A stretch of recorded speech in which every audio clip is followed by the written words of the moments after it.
শক্তিধর দেশের হুঙ্কার পাল্টা হুঙ্কারে বাক বিতণ্ডা চরমে। ক্রমশ জটিল থেকে জটিলতর হচ্ছে আমেরিকা চীন সম্পর্ক। এক এক করে বন্ধ হচ্ছে সমঝোতার রাস্তা। কর চাপানোকে কেন্দ্র করে দুদেশের শতাংশের হিসেব নিকেশ এখন আকাশ ছোঁয়া। বাণিজ্য যুদ্ধে কে কাকে টেক্কা দেবে তা নিয়ে চলছে দড়ি টানাটানি।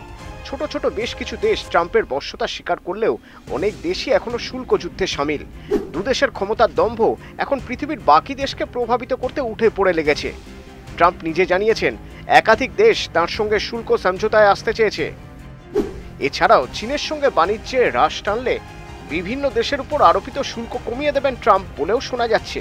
সেই রিপোর্ট প্রকাশ্যে আসার পরই পাল্টা হুঁশিয়ারি দিল চীন। কোন কোন দেশ ট্রাম্পের বশ্যতা স্বীকার করে বাণিজ্যের পথ খুলতে ব্যস্ত সেদিকে নজর রাখছে বেজিং। দুদেশের চাপে ক্রমশ উত্তপ্ত হচ্ছে বাণিজ্য সংঘাত।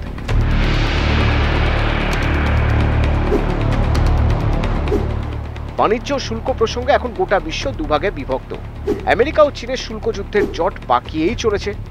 আমেরিকার অর্থনীতিকে চাঙ্গা করতে ট্রাম্পের বেছে নেওয়া পথ আন্তর্জাতিক সম্পর্ককে ক্রমশ জটিল দিকে নিয়ে যাচ্ছে। দ্বিতীয় মেয়াদের শুরু থেকেই আমেরিকার শুল্ক ব্যবস্থায় পরিবর্তন আনার কথা ঘোষণা করেন ট্রাম্প। পৃথিবীর প্রায় সমস্ত দেশের উপর চড়া হারে শুল্ক ঘোষণা করেন মার্কিন প্রেসিডেন্ট। তবে এই শুল্কের হার উল্লেখযোগ্যভাবে বেশি চীনের উপর। বিনা যুদ্ধে 1 ইঞ্চি জমিও ছাড়তে রাজি নয় চীন। আমেরিকা শুল্কবানের পাল্টা ব্রহ্মাস্ত্র প্রয়োগে পিছপা হয়নি চীনা প্রধান জিনপিং। শুল্ক যুদ্ধে যখন মুখোমুখি লড়াই স্পষ্ট, তখনই ট্রাম্পের নতুন চাল। যে দেশ চীনের সঙ্গে বাণিজ্য কমাবে সেই দেশের উপর কর কমাবে আমেরিকা। রিপোর্ট প্রকাশ্যে আসতেই চীন থেকে ভেসে এলো সতর্কবার্তা। পাখির চোখের মতো চীন নজর রাখছে সেই সব দেশের উপর যারা আমেরিকার কাছে বশ্যতা স্বীকার করছে। বেজিং এর স্বার্থে আঘাত করে আমেরিকার সঙ্গে কেউ কোনো চুক্তি করলে বেজিংও ছেড়ে কথা বলবে না। ফল একেবারেই ভালো হবে না।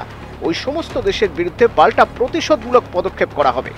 ট্রাম্পের পাল্টা চীনের সতর্কবাণী বাণিজ্য সংঘাতের পরিস্থিতিকে স্বাভাবিকভাবেই আরও এক ধাপ এগিয়ে দিয়েছে।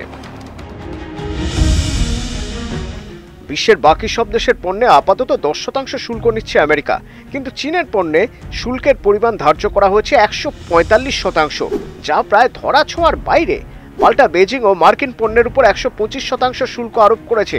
ফলে বিশ্বের সব থেকে শক্তিশালী দুই দেশের মধ্যে বর্তমানে বাণিজ্য প্রায় বন্ধ। এর মধ্যে যদি চীনের সঙ্গে বাকি অন্যান্য দেশগুলিও বাণিজ্য কমাতে থাকে তা চীনের জন্য একেবারেই ভালো খবর নয়। ট্রাম্প ইতিমধ্যে জানিয়েছেন বহু দেশ তার সঙ্গে শুল্ক সমঝোতায় আগ্রহী।